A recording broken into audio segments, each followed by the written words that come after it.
What is going on, everyone? Phil here, and welcome to KO Gaming.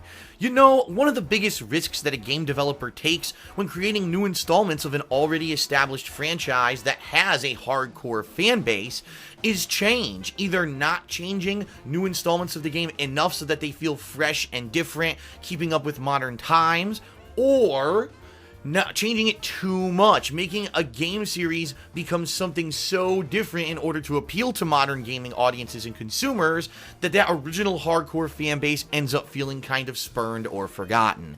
Capcom in particular has been having a lot of problems with this recently with their Resident Evil line of games. Resident Evil 5 and 6 both felt like departures from that original hardcore survival horror fan base and instead went for a more run and gun actiony kind of feel. They weren't bad games in their own rights, but sadly the hardcore fan base felt kind of spurned, leading to lower sales than Capcom would have liked, and now Resident Evil 7 coming out in early 2017 is going to be based a lot more off of survival horror than anything else, saying that it's going to go back to its original roots. The subject of this particular review is Dead Rising 4, which was just released a couple of weeks ago for the modern console, the Xbox One.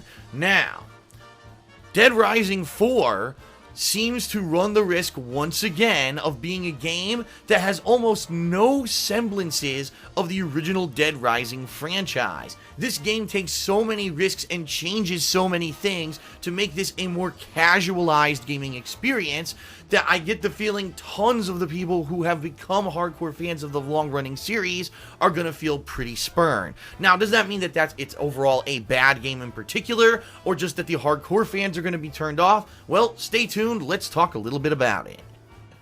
The original Dead Rising from a decade ago was a gruelingly difficult game. If you didn't know exactly where the best weapons in the game were, how to go about saving certain survivors, and how to get from point A to point B within an efficient amount of time, the clocks were going to run out, survivors were going to die, you were going to die, and you were going to have to replay the game over and over and over until you finally gained enough levels and enough knowledge about the game to be successful in a run. The series has actually changed significantly since then, with each installment kind of more casualizing the game a little bit more.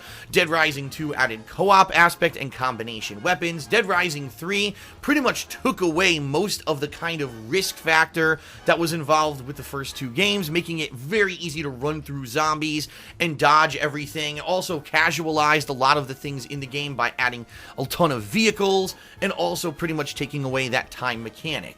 Dead Rising 4, although it does revisit Willamette, the original location of the original Dead Rising game, and even though it is the big return of Frank West, that world-famous photographer protagonist from the original game, it finds itself veering very much from the original formula of the original couple of games, and I think that sadly it's come to the point where there's going to be a dichotomy amongst people playing it. Either you're here just to have fun, or you were here for Dead Rising, and this game certainly at this point doesn't feel anything like the original Dead Rising games for multiple reasons.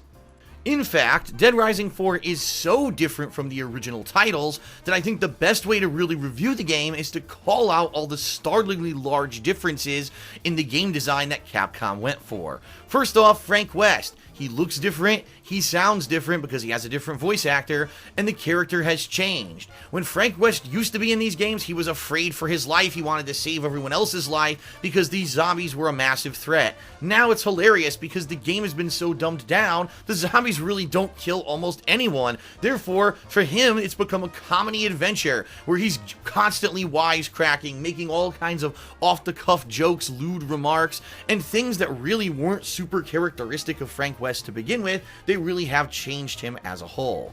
The gameplay, it's incredibly dumbed down. No longer do you have to worry about actively dodging the zombies at all. Frank will just walk through them as if they're not there, pushing the mobs with his shoulders and actively just being able to basically run through entire streets full of them without too much effort. The weapons, they don't even really break down that quickly anymore. You can swing and kill hundreds of zombies with these weapons before they even start to wear down down and give you any kind of a risk of breaking. So in that regard, there really doesn't feel like there's any kind of a survival aspect to this game at all. If anything, it becomes kind of an adventure game where you're just walking through with really no risk, slaughtering whatever you can, looking for hidden items, looking for hidden blueprints and combinations, every once in a while maybe saving a survivor that you happen to run into. And that's pretty much it. All of those major things that were kind of iconic with the Dead Rising series are really missing. The element of horror, the element of risk, it's not really a factor because you really don't have much of a chance to die. I mean, just from the get-go, you can carry so many different health items, and all the health items all heal an equal amount now. There's no need for combination drinks or anything because the game's already so easy, it would make it completely unbalanced if they even existed in it. Therefore, it's just so simple. Remember those psychopaths, those iconic boss fights that you had in previous Dead Rising games? They're gone. They've traded them out for what are now called maniacs. Groups of survivors who basically have either lost their minds or are trying to take over certain areas during the apocalypse. One of the notable ones here is that there's a group of people dressing like knights in a King Arthur themed part of Willamette Mall, and in that regard it's kind of funny. Then when you realize that they all die within just a few hits and they're basically just a little bit more of a meat sponge than a regular zombie, you realize once again this isn't a boss fight, this is just kind of a time waster and a reason to say, oh, there was something slightly different in this area of the game, but in reality there really wasn't much at all. Weapons are everywhere in Dead Rising 4. And by the way, you no longer need to find a workbench in order to create combo weapons. Instead, the second that you find a blueprint, you'll typically find the 2 components needed to make whatever that weapon is. You can make it immediately on the fly and then go to town on the zombies nearby. Weapons range from pretty effective, such as the baseball bat that has all kinds of bolts and things attached to it, to the kind of weird combination weapons we've seen in the past, such as lawn tools that are combined to become almost a mulcher that chops the zombies into bits, and then into the realm of complete and utter fantasy, such as ice and fire swords that'll have elemental effects on giant groups of zombies, or new kinds of projectile weapons that are just absolutely silly with some of the things that they can do. And yeah, it really just becomes a matter of finding these weapons, picking them up, and going crazy. You don't really ever feel like you're at risk because there's so many weapons and so many things available in the game to use. Again, that whole factor of survival horror is completely taken out of the game. Now, you start off in Willamette Mall, and then eventually you'll get outside of the mall into a large town. I do say Willamette Mall, but I do want to call this out. It's not the Willamette Mall from the first Dead Rising. It is a completely different mall. It's kind of neat because it has a lot of kind of modernized things that you would expect in a mall, and it does have the same kind of customized clothing and things that you did from the original game. That's a really nice touch that's still in the game. But it's not your original Willamette Mall. If that's what you were looking for, direct references to the original game, you're not going to get them here. Once you leave the mall, you go into the open world of Willamette, which consists of 3 or 4 chunks of areas of the town surrounding the mall. You can grab pretty much any vehicle that you see in the street and drive it through the town, so no worries here about having to go on foot through the entire thing, although honestly, it's not that big of a deal, because as you kill zombies, you rack up experience points so frequently in this game. You're going to be leveling up so constantly that you're going to have more upgrade points than you know what to do with. Now, of course, like in previous Dead Rising games, you can use upgrade points on various things, such as having more health, having more stamina, being able to have weapons that don't break down as much, etc. I found myself ending up stockpiling points because I was gaining levels so frequently in Dead Rising 4, I just didn't want to take the time every single time that I gain a level to have to put another point in and another point into another upgrade tree. It really is ludicrous how easy it is to kill zombies, how easy it is to survive, and how quickly you level up in this game. The plot of the game is super simple. There's a zombie outbreak in Willamette. Frank returns back to find what the hell is going on. There are some supporting characters and there are some ties to the previous Dead Rising game, so yeah, if you are a longtime fan of the games, you may get a little bit of fan service here, where it kind of continues and or kind of extends out from the plot of the original games. But ultimately, the plot isn't very interesting, and in fact, if you just rush through the plot of Dead Rising 4, you can probably beat this game within 4 to 5 hours. Yeah, it's that short if you're just focusing on the plot. But what I found happened to me as I played the game is that I got immersed in this open world. I wanted to try to find every single blueprint, make every single silly combination weapon, and because the zombies were never too much of a threat, it was actually pretty easy to do so and find myself getting immersed in this open world exploration exploration mechanic.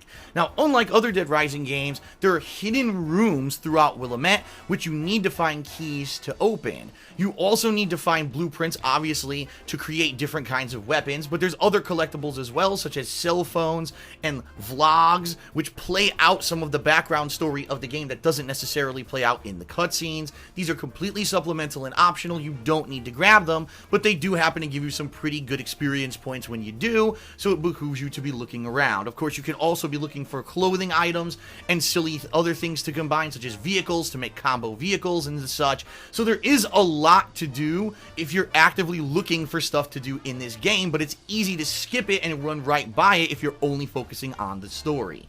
Now, outside of just doing the main objectives of the story and collectibles, there's also safe houses. These are main locations throughout the game. There's one in the mall, and there's one in each major city area around the mall, by which once you clear them out of zombies, there are survivors that will live inside. Now, as you save other survivors in that general area, they'll join those people who are in these safe houses, which then allows them to be upgraded, which means you can now buy combination weapons from the people who are there.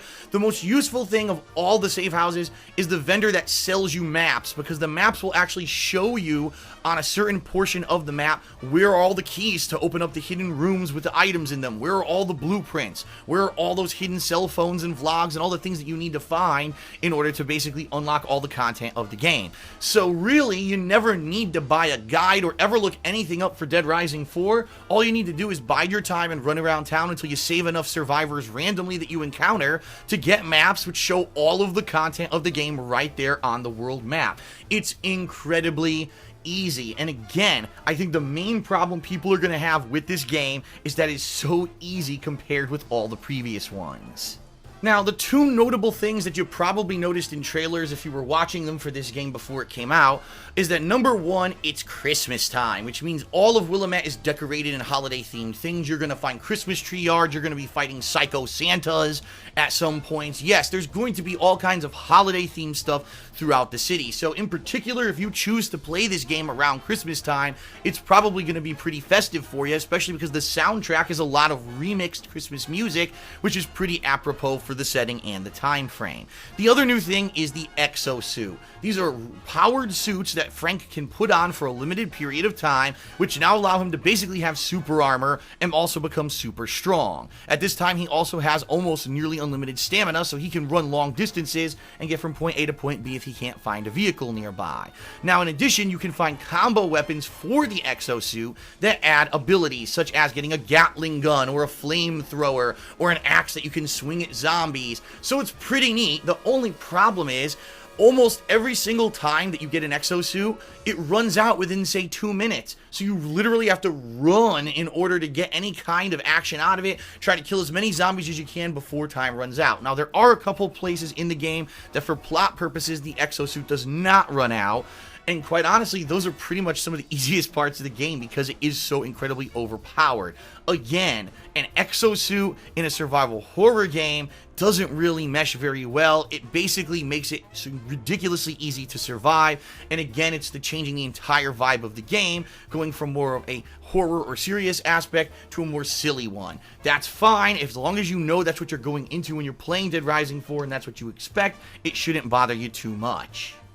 So overall, fans of the original games are probably going to hate Dead Rising 4 because it is so different. But if you're going in looking for a fun holiday romp, ripping zombies from limb to limb, and just having a gory good old time, a more casual, laid-back combat experience with some open-world exploration and looking for collectibles style mechanics, you're probably really going to enjoy the game. This really isn't a game that's serious business at all, and I don't think that's what they were going for. But it does have to be viewed in the kind of line with all the other games that I've played this year, and I have to let you know, do I really feel that it is a game worthy of your dollar? The answer here is simple.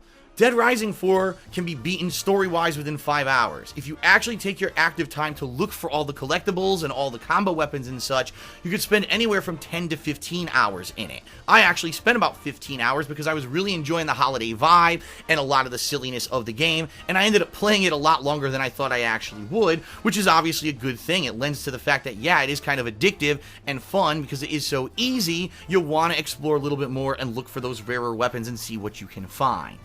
But even I have to admit, the game is just too damned easy. I mean, there's really never any challenge. The entire time I played the game, I only died once, and it was because I forgot that I had healing items on me to use during a boss fight. Speaking of boss fights, there's only 3 real boss fights in the entire game, and even then, they're incredibly easy. It's very similar to stuff you've done in other games, and as long as you just kind of hang in there, you make sure that you manage your health and you're healing constantly, you're going to eventually win them with little to no challenge. So I don't know. For me, I almost would say this would be a great game for a long weekend rental, especially, again, if it's the holiday season and you really want to enjoy yourself. But for a full $60 purchase, I would really not recommend this at all. There's no way that a game that's this simplified, that really doesn't add much at all to the franchise, and a game that's just so overly easy and silly is going to be worth $60. Now, there's one thing I have to call out about this game that is a huge reason for controversy that a lot of people have called out already. Dead Rising traditionally has a story, and when that story ends, you get into a special mode called Overtime as long as you've satisfied certain criteria throughout the course of the game. Now, in the previous games, it was maybe save a certain amount of survivors or do a certain amount of things in a certain time frame, but Dead Rising 4 doesn't have much or any of those criteria, so what would actually qualify to get you to get to Overtime, I have absolutely no idea. But guess what? Overtime is completely absent from Dead Rising 4. Once you finish the story, you finish the story on a huge cliffhanger, and it just ends. Well, guess what, ladies and gentlemen? I'm not kidding you here. Capcom is going to be selling a DLC mode that basically constitutes what Overtime used to be in all the previous Dead Rising games as part of the Season Pass or as available as a separate purchase at a later date. This is despicable. There is absolutely no excuse to take a game feature out of a game franchise that has this feature since the original installment 10 years ago, remove that feature, call it something different, and then sell it as a separate DLC. It's a blatant ripoff. It's a way for Capcom to try to nickel and dime you. If you've already paid $60 for this game, in my opinion, you've paid far too much, and now they want even more money for you just to get the same features you got in the previous installments of the game. It's absolutely unacceptable. It's a complete and utter ripoff. I don't support it, and quite honestly, even though I really enjoyed playing Dead Rising 4, I am not going to spend any more money on this game. And it's funny that I say this because guess what? There is so much controversy surrounding this practice and the fact that this game had so many changes to it that it didn't sell very well. And already you can find Dead Rising 4 2 weeks after release for $40 in stores instead of a full $60. So already, if you bought the game new, you already got ripped off $20. They're already slashing the price of this game because they realize the game is too easy and totally not worth the price tag. If that doesn't speak volumes, I don't know what does. And so, all things considered, all these factors thrown in, the fact that the game has been dumbed down, it's more casualized now, the fact that pieces of the game were removed to be sold as DLC, and all of these things considered, I give Dead Rising 4 a 6 out of 10. The bottom line is this: if you're looking for a casualized, hack-and-slash adventure game where you can get some collectibles and have some fun rescuing people, and just basically having a lot of silliness going on and not taking it too seriously, then this is your game. But I certainly couldn't recommend anyone buy this for full retail price because it's not worth it. And the fact that it's already being sold at a discount proves that point. Now, if the game actually had an overtime mode like all these other Dead Rising games, maybe I would have given it a little bit of a higher score. But the bottom line is, for what it is, it's a functional game. Yeah, it's playable, and yeah, it'll be fun for a little bit of silliness, but it's nothing serious, and it's no way anywhere near as good as some of the major games and AAA releases that I've played this year. Therefore, it gets a 6 out of 10.